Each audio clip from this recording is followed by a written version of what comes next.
Olá, sejam todos muito bem-vindos. Eu sou Bianca de Araújo Laureano e esse é seu canal Justiça em Foco Notícias. Hoje, segunda-feira, dia 19 de agosto de 2024.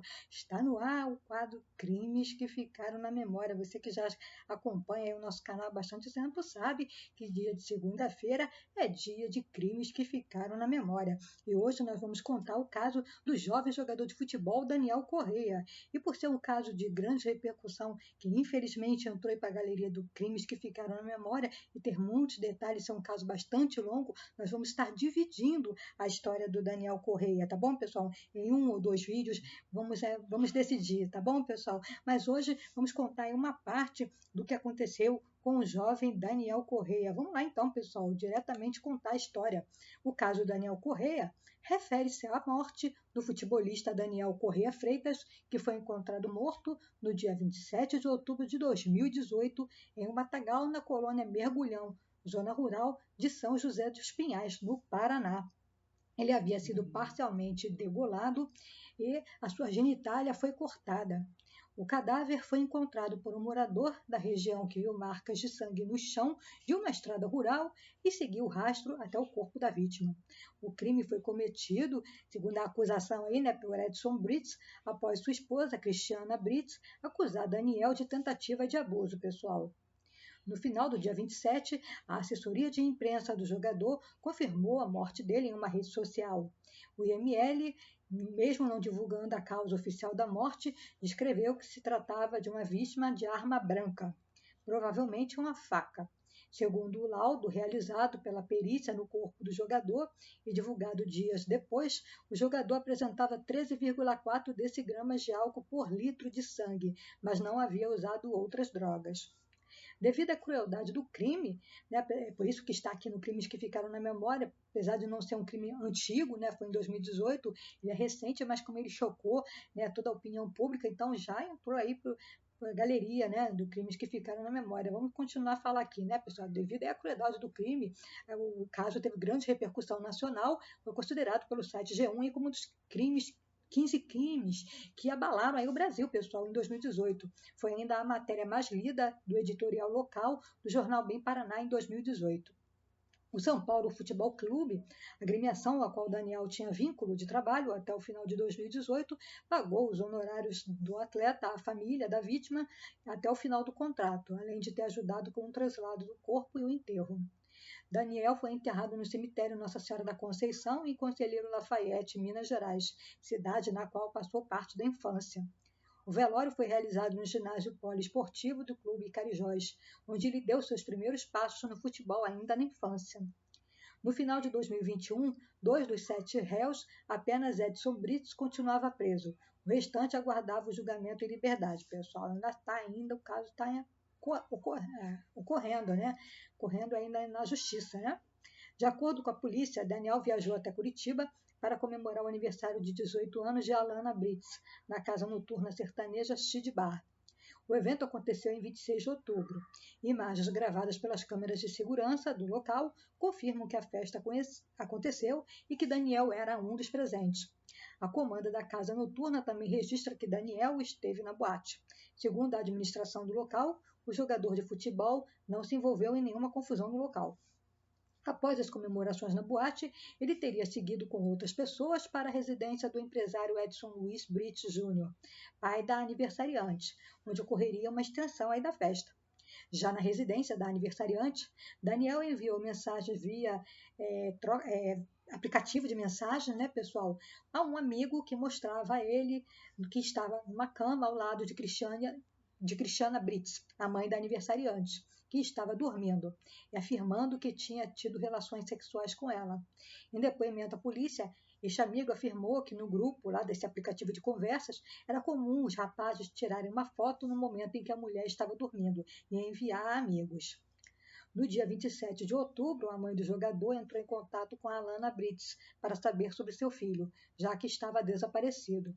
Na conversa, Alana afirmou que nada de anormal havia acontecido em sua festa e que o jogador havia saído com uma de suas amigas. Algumas horas depois, o corpo de uma pessoa parcialmente degolado e com cortes na região pubiana foi encontrado no meio do matagal. Segundo relatos do homem que encontrou o corpo, vi uma poça de sangue na beira da estrada, o que não é comum, tinha muito sangue. Parei o carro e desci para ver do que se tratava. Fui entrando, tinha rastro de sangue apagado. Quando cheguei lá, vi que era um corpo de uma pessoa. Então retornei para o carro e fui para casa, de onde acionei a polícia militar. Depois retornou com a polícia local e indicou a localização exata do corpo, pessoal. Preocupados com o desaparecimento do atleta, os parentes passaram a procurá-lo em hospitais da região. Um primo foi até o IML e fez o reconhecimento do corpo pelas cicatrizes que o atleta tinha no joelho, por conta das várias lesões que tivera durante a carreira. Tão logo a notícia da morte de Daniel foi divulgada, Edson Luiz Brites Júnior ligou para a mãe do jogador para dar os pêsames e oferecer auxílio. Edson também ligou para um amigo do jogador, ocasião em que disse que Daniel saiu sozinho da casa da família e lamentou sua morte. Dias depois, a polícia descobriu que as ligações foram feitas de um celular de um homem morto em 2016, também em São José dos Pinhais. O promotor João Milton Salles estranhou o fato, questionando: quem anda com o celular de um morto? No dia 29 de outubro, câmeras de segurança do shopping flagraram Edson Brits, sua mulher Cristiana e sua filha Alana na praça de alimentação. Eles aguardavam mais 3 pessoas que também estiveram envolvidas aí no crime. Todos foram convidados por Alana via mensagem desse aplicativo de conversas, pessoal, com os seguintes dizeres: quero convidar você para a minha festinha da semana que vem, lá no shopping, aí comemos algo. Testemunhas afirmaram dias depois que Edson marcou esse encontro para montar o álibi e combinar o que deveria ser dito caso fossem aí procurados pela polícia. De acordo com as testemunhas, Edson propôs que eles fechassem um elo e que se alguém falasse algo, ele saberia quem era. No dia 31 de outubro, 4 dias após a morte de Daniel, câmeras de segurança de uma loja de assistência técnica de aparelhos celulares flagraram Edson e sua esposa Cristiana. Eles foram até a loja às 17h50. Segundo a responsável pelo local, Cristiana estava abatida quando chegou ao estabelecimento e se reservou a falar apenas sobre os problemas do celular. De acordo com a assistência, o celular estava com defeito na placa de áudio, na parte do microfone, e ficou lá para ser consertada. Após descobrir que o casal Brits tinha envolvimento no caso Daniel, a responsável pela loja entrou em contato com a Polícia Civil e entregou o aparelho aos investigadores, no dia 5 de novembro. O aparecimento do aparelho na assistência técnica levanta suspeitas de que o real motivo do conserto seria a formatação do equipamento, pessoal. Vamos continuar aqui lendo mais um pouco depoimentos. Testemunha-chave. No dia 31, uma testemunha considerada-chave pela Polícia Civil, pois havia estado com Daniel momentos antes da morte, prestou um depoimento na qual afirmou que após o jogador ter sido flagrado com a esposa do réu, ele teria sido espancado e violentamente morto. Ainda segundo esta mesma testemunha, o autor do crime procurou as pessoas que estavam na casa para montar um álibi, mudando as versões dos fatos. A testemunha informou também que não sabia afirmar o que havia ocorrido quando Daniel estava sozinho no quarto com a mulher. No dia 19 de novembro, seu advogado Jacob Filho foi até a delegacia de São José dos Pinhais para levar áudios de ameaças recebidas pela mãe de seu cliente através do telefone celular. Logo depois que a testemunha veio até a delegacia de polícia e relatou tudo o que aconteceu, sua mãe passou a receber mensagens ameaçadoras, dizendo que um bandidão procurou um tal de Tico, um amigo em comum dele, e de que Brites, dizendo que se ele voltar a São José dos Pinhais, será apagado. Contou aí, né, a testemunha, pessoal. Então vamos lá, vamos continuar falando aí mais a respeito desse caso. Edson Luiz Brites Júnior. No dia 1º de novembro, o suspeito Edson Luiz Brites Júnior entregou-se à polícia e, de forma informal, confessou o crime, alegando defender a honra de todas as mulheres, já que Daniel teria abusado de sua esposa. Ele foi detido e indicou o local onde a arma branca teria sido descartada. Ele afirmou que a faca usada foi jogada em um lago. No local, né, estava lá o membro, né, do rapaz decepado lá do jogador, que foi encontrado pendurado em uma árvore a cerca de 20 metros do local de onde o corpo de Daniel havia sido encontrado. Né, o membro dele, né, foi encontrado em outro local. O advogado de defesa, Cláudio Daledoni Júnior, sustentou que o jogador não era próximo de Alana e foi até a residência onde foi espancado sem ser convidado. Ele afirmou ainda que após o jogador entrar no quarto e tentar abusar da esposa do empresário, Edson espancou o jovem, colocando-o dentro do carro, um modelo Hyundai Veloster, e foi até a área rural de São José dos Pinhais com a intenção de abandoná-lo vivo. No trajeto, porém, Edson teria visto as fotos enviadas por Daniel pelo aplicativo de conversas para o amigo e com isso teria perdido o controle e matado o jovem. No dia 7 de novembro, Edson prestou um depoimento formal à polícia. Mesmo com a negativa de tentativa de abuso por parte da Polícia Civil, reforçou que sua esposa havia sido violentada por Daniel. Ele confessou novamente que matou o jogador, mas mudou alguns pontos que havia dito anteriormente, sendo um deles o de que não teria arrebentado a porta do quarto, mas havia entrado pela janela. Ele informou ainda que havia combinado um encontro com testemunhas em um shopping em São José dos Pinhais com o objetivo de protegê-las. Alana Brits. No dia 1º de novembro, o advogado de defesa de Edson divulgou um vídeo em que Alana Brits corrobora a tese de seu pai, que afirmou ter socorrido a mulher da tentativa de abuso. Também afirmou que jamais manteve relacionamento com Daniel e que não o havia convidado para a festa em sua casa. Seu depoimento foi prestado à polícia em 5 de novembro. Nele, Alana relatou que o pai recomendou inventar a história de que Daniel estava na festa da sua casa, mas havia saído pelo portão tomando um rumo ignorado. Cristiana Brits prestou depoimento à polícia no dia 5 de novembro. Ela relatou que tinha bebido e que, quando chegou da casa noturna, foi dormir no quarto do casal. Depois teria acordado com um jogador deitado sobre ela de cueca e que então começou a gritar assustada. Ele dizia: "Calma, é o Daniel", contou. Informou que ele estava excitado e que esfregava aí o membro dele, que estava para fora da cueca pelo corpo dela. Esfregava o membro dele no corpo dela. Muito bem. Eduardo Henrique da Silva. Eduardo prestou depoimento no dia 12 de novembro. Segundo seu advogado, Edson Brits saiu da casa de manhã do crime com o objetivo de castrar o atleta e abandoná-lo na rua. Ainda, segundo a versão, Eduardo não teria aceitado participar das agressões se soubesse que Daniel seria morto. David William da Silva e Igor King. David e Igor, acompanhados pelo advogado Robson Domanski e Alan Samanotto, prestaram depoimento no dia 9 de novembro e disseram que não participaram da morte, mas que estavam no veículo durante o ocorrido. Informaram ainda que somente Edson e Eduardo desceram do carro e que os dois haviam matado Daniel no porta-malas. Além disso, disseram que Edson Brits trocou de roupa após abandonar o corpo, pois o traje estava sujo de sangue, e o jogou juntamente com a faca em um riacho. Outros depoimentos relevantes. Duas testemunhas que estavam na casa afirmaram que ouviram Edson falar em certo momento que isso é o que acontece quando se mexe com a mulher de bandido. Uma das pessoas que presenciou o crime disse que Cristiana, em um certo momento, falou para sua filha, Alana Brits: "Não deixa seu pai fazer isso dentro da minha casa, você sabe como ele é." E uma outra afirmou que o jogador chegou a pedir socorro: "Não quero morrer." Uma das testemunhas relatou que a mãe e filha não fizeram nada enquanto o jogador era agredido e que ela tentou ligar para o serviço de atendimento móvel de urgência, mas Edson não deixou. Duas testemunhas contaram que a porta do quarto não tinha sinais de arrombamento.